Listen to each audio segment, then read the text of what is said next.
A vergonha não tem fim. Não tem.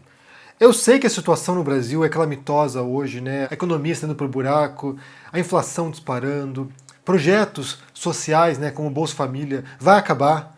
O Bolsonaro vai criar um novo projeto agora para poder capitalizar em cima do povo, né, da população, poder ganhar votos. Então eles vão acabar com um projeto que funciona para criar um novo problemático.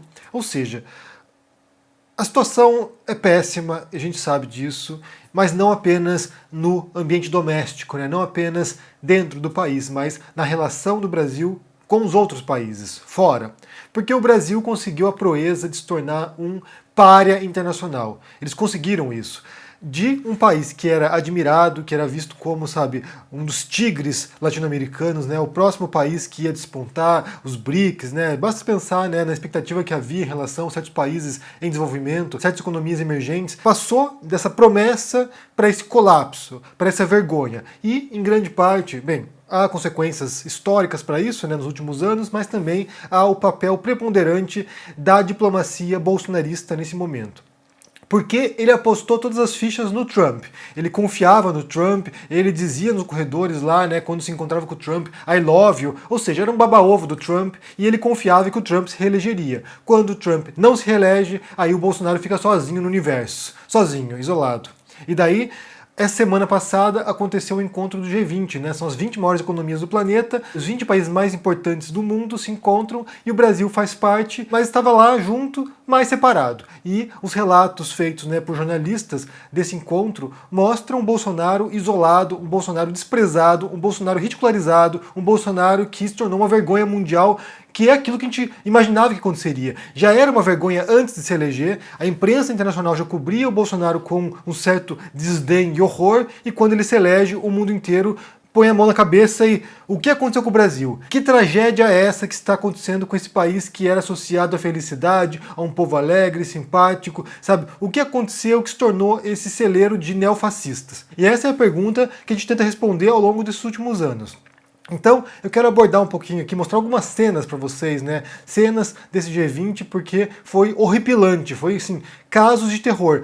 Halloween ontem e isso aqui foi história de Halloween. Mas antes disso, já curta esse vídeo, é muito importante. Se inscreva no canal para a gente poder chegar a 700 mil inscritos até o fim desse ano. E também deixe seu comentário aqui embaixo, dando um bom dia, uma boa semana, porque muita coisa vai vir adiante aí e é sempre um horror pior do que o outro, né? Mas vamos nessa. Então, para começar, eu vou pôr para vocês aqui uma cena que foi gravada de uma conversa, sei lá que foi isso, mas uma conversa entre Bolsonaro e Erdogan, que é o atual presidente barra ditador da Turquia. Vamos ouvir aqui porque é constrangedor o negócio. Vamos ouvir. Como está a situação atualmente no Brasil, senhor presidente? Bem, Things are fine. economia voltando bem The forte, economy is picking up back again very strongly. Recovery. a mídia, como sempre, atacando. Mainstream media, as always, against fake news. Estamos resistindo bem. We're withstanding pretty well. We're resisting. Não é fácil ser chefe de Estado em qualquer lugar do mundo. Não It é is fácil. not an easy task to be a head of state anywhere in the world. You have a lot of oil resources. E o Brasil tem muitos recursos petrolíferos. Tem. Indeed. Petrobras. Petrobras é um problema. Petrobras is a problem. Mas nós estamos quebrando monopólios, uma reação muito grande. We are breaking away with the monopoly, the oil monopoly.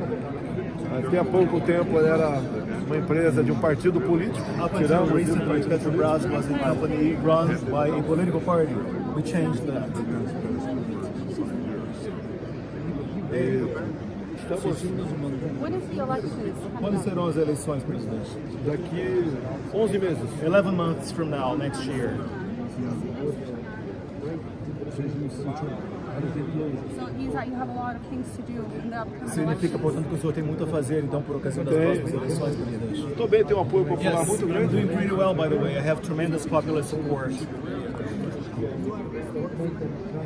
Temos uma boa equipe de ministros. We have a good team of cabinet Não ministers. aceitei indicação de ninguém. I did Eu not que botei todo accept mundo. any political appointments. I appointed all my ministers. Prestigiei as Forças Armadas. Então, pra Of gente. course, I try to attach special attention to the armed forces. Terço dos ministros são militares, profissionais. One third of my cabinet ministers are career militaries, and these are professional members of the cabinet. Não é fácil. It's no easy task. We're doing fine. Fazer as coisas certas é mais difícil. Doing things right can be more difficult. Como sempre que você tem é o Bolsonaro e os bolsonaristas vivendo nesse mundo de delírio, nesse mundo paralelo, nesse Brasil paralelo, porque eles estão ali no mundo de fantasia. Para o Bolsonaro, para a cabeça dele, tá tudo bem com o Brasil. A economia está melhorando, vocês podem saber disso, né? Vocês estão aí no Brasil, sabem que está melhorando tudo aí, né? A economia está maravilhosa. O Brasil está ótimo, ele é um excelente presidente, está com um apoio popular enorme, e o problema é a Petrobras, que ele quer privatizar. Ele quer destruir a Petrobras, que é uma das empresas que seria uma das bandeiras do Brasil no mundo também. Ele quer destruir a Petrobras. Então, ele vai lá e nessa breve fala, né, entre ele e um ditador turco, ele consegue mentir sem parar. E aí é tomar, né, os outros chefes de Estado, é tomar os outros presidentes, sabe, os outros governantes como se fossem estúpidos, né? Uma coisa é ele falar com o gado ignorante que segue o Bolsonaro nas redes sociais ou no cercadinho, lá no chiqueirinho dele, lá no palácio. Outra coisa é falar com o chefe de Estado. E eles sabem que o Bolsonaro está mentindo. Eles sabem. Tanto sabem que, como eu falei, os relatos de jornalistas foi que o Bolsonaro ficou isolado no G20. Ninguém falou com ele quase, todo mundo ignorou o Bolsonaro, ele ficou num cantinho lá sentadinho lá junto com os ministros dele, que são os únicos que compram esse mundo de delírio e fantasia do Bolsonaro, e diz que ele tentou puxar papo. Eu vou falar pra vocês aqui, ele tentou puxar papo aqui, não foi com, sabe, o Joe Biden, não foi com a Angela Merkel, que vai deixar o cargo dela de primeira-ministra na Alemanha agora, mas que é uma figura, sabe, emblemática e importante na Europa. Ele não conversou com o Macron, ele não conversou com outros chefes de Estado importantes que estavam lá, não. Ele foi conversar com os garçons lá da festa, da recepção. Esse é o presidente do Brasil, um dos mais importantes países do mundo, que nessa cúpula de chefes de Estado, de países importantes, ao invés de trocar ideias com chefes de Estado e tentar melhorar a situação do Brasil no mundo, não, ele vai conversar com os garçons. Isso aí, essa aberração, foi aquilo que os brasileiros optaram, escolheram para governar o país. Daí eu preciso aqui trazer uma fala feita em 2020 pelo então ministro das Relações Exteriores, né, que era o Ernesto Araújo, olavista, sabe, também que vive no mundo de delírio, e ele diz o seguinte, aqui eu vou ler para vocês para não me equivocar aqui, ele diz o seguinte, era uma formatura de diplomatas, e daí o Ernesto Araújo falou o seguinte, olha, que ele preferia ver a política externa do Brasil sendo condenada por outras nações a se aliar ao cinismo interesseiro de globalistas, dos corruptos e semicorruptos. E depois disso ele afirmou que se a atuação da diplomacia do país faz de nós um pária internacional, então que sejamos esse pária. Missão cumprida. A gente pode dizer que, de fato, o Ernesto Araújo, o governo Bolsonaro conseguiram o objetivo de transformar o Brasil no intocável, no pária, sabe? Naquela criatura abjeta, repugnante, que ninguém quer chegar nem perto. Eu que não vou chegar perto do Bolsonaro, imagina, chegar perto dessa criatura aqui. Eu que não quero tocar nisso aqui, imagina, ter que apertar a mão dessa aberração. Então eles conseguiram. Eles tinham o objetivo de transformar o Brasil nisso, de isolar o Brasil, de destruir a imagem do país, e eles conseguiram esse objetivo. E é claro, como eu falei, que isso aqui não é acidental, é um projeto, eles queriam isso. Basta a gente pensar no nazismo, porque acho que está muito alinhado, na verdade, né? Porque há esse espírito nacionalista, que é fascista também, em grande parte, mas há esse espírito nacionalista, e quando o Hitler chega ao poder lá na Alemanha, um dos objetivos dele era transformar a Alemanha numa autarquia, ou seja, num país autônomo que dependesse o mínimo possível de outras nações. Então quando ele começa a anexar regiões próximas, os Sudetos, por exemplo, quando ele invade a Polônia, o objetivo dele era esse, era de ter aquilo que chama de Lebensraum, que era o espaço para poder crescer, o espaço para poder, sabe, prosperar. Então ele invade a Polônia porque ali ele poderia, sabe, ter os campos de cereais da Polônia, os campos de plantio da Polônia, e assim ele poderia transformar a Alemanha numa potência sem precisar depender de relações exteriores. Então o Brasil do Bolsonaro, o Brasil fascista do Bolsonaro, talvez tivesse o objetivo de isolar o país, transformar nesse pária e transformar nesse pesadelo. Isso que o Brasil vive hoje é um pesadelo. Vai passar um dia, mas o estrago será profundo. E daí, além disso, né, além desse isolamento, dessa vergonha que o Bolsonaro passou lá, porque foi uma vergonha, foi ridicularizado pela imprensa italiana, isso foi na Itália, né, se passou em Roma isso. Além disso, enquanto outros chefes de Estado visitavam o Papa, por exemplo, como o Joe Biden fez isso, o Bolsonaro não foi convidado para visitar o Papa. É o presidente do país com a maior população católica do mundo e o Bolsonaro não foi recebido pelo Papa Francisco. Viu de fora o Vaticano. Que vergonha, né? Como eu falei, o Brasil passa de um país que era admirado, que era respeitado, que era visto com uma promessa do mundo, passa disso para o lixão do planeta. Passa a se tornar um lixo radioativo. Ninguém quer chegar perto disso. Parabéns! Parabéns, Ernesto Araújo, parabéns, Bolsonaro, vocês conseguiram a proeza de transformar o Brasil num lixo tóxico, que ninguém quer chegar perto. E também, para fechar com chave de ouro, né, a visita do Bolsonaro lá em Roma, no G20, os seguranças do Bolsonaro e policiais agrediram jornalistas. Porque o Bolsonaro saiu para passear lá por Roma, né? O Bolsonaro, que é o homem do povo, né? Esse homem simpático, sabe, sociável, que conversa com garçons, mas não tem nenhum tipo de vínculo com chefes de Estado, né? Não consegue falar com chefes de Estado, ele não consegue. Ele tem dificuldades de lidar com outros chefes de Estado. Ele vai falar com garçom. Mas é um homem do povo, um homem simples, que come leite condensado com pão de forma no café da manhã. É um homem simples, né, do povo. E daí ele sai nas ruas de Roma para passear. E é cercado por jornalistas que querem saber do Bolsonaro. E aí, você vai pro COP26, que é o encontro que vai ter em Glasgow sobre mudanças climáticas? Ele não vai. Mas aí o Jamil Chad, que é um jornalista que cobre a diplomacia brasileira, está lá e ele, junto com outros jornalistas, é agredido pela segurança do Bolsonaro. E foram lá, fizeram queixa, abriram queixa contra a segurança do Bolsonaro. Eu vou pôr a cena para vocês verem aqui. Presidente, por que o senhor não vai na COP? Camarada, para trás aí, pela retaguarda. Pro Brasil. Brasil que é a satisfação.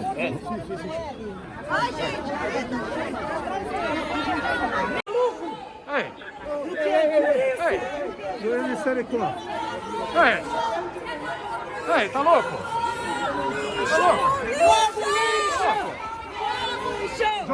Jornalista.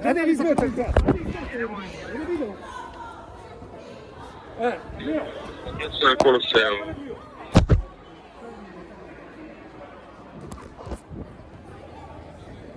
Mas isso reflete, obviamente, a postura do Bolsonaro diante da imprensa, que é alguém que o tempo todo antagoniza a imprensa, trata a imprensa como inimigos, e daí você tem lá o Jamil Chad perguntando, né, se ele vai participar do COP26, e ele fala assim, não é da tua conta. Como assim não é da sua conta?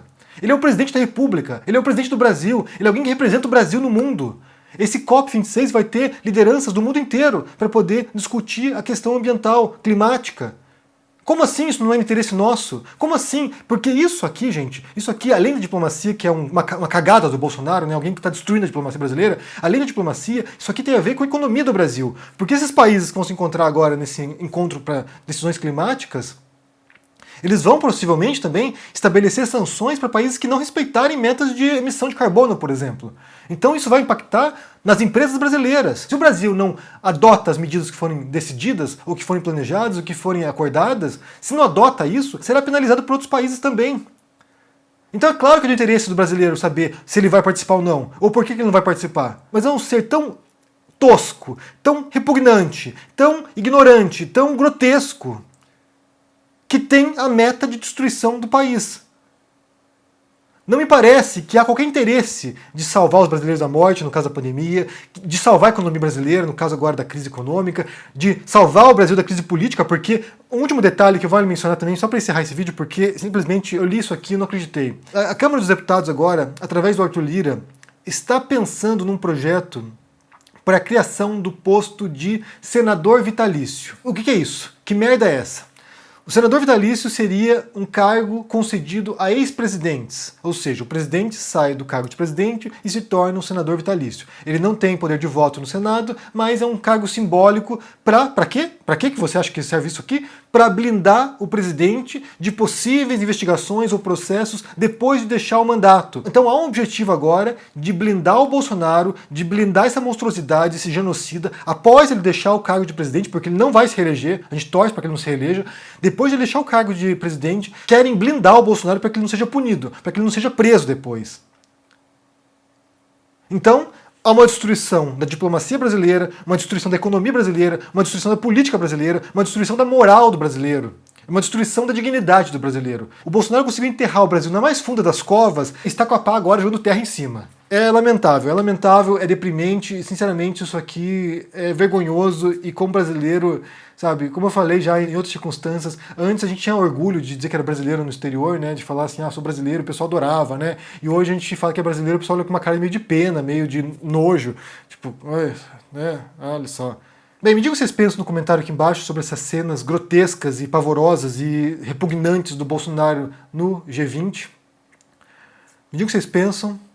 Se esse estrago será possível reparar depois? Será possível sanar essa desgraça causada pelo Bolsonaro? Se será possível isso, a curto prazo pelo menos? O que você acha? Deixa aqui embaixo no comentário, deixa o joinha, se inscreve no canal aqui, se torne um membro ou um apoiador para dar uma força e se cuide, gente. Se cuide de força. Tchau.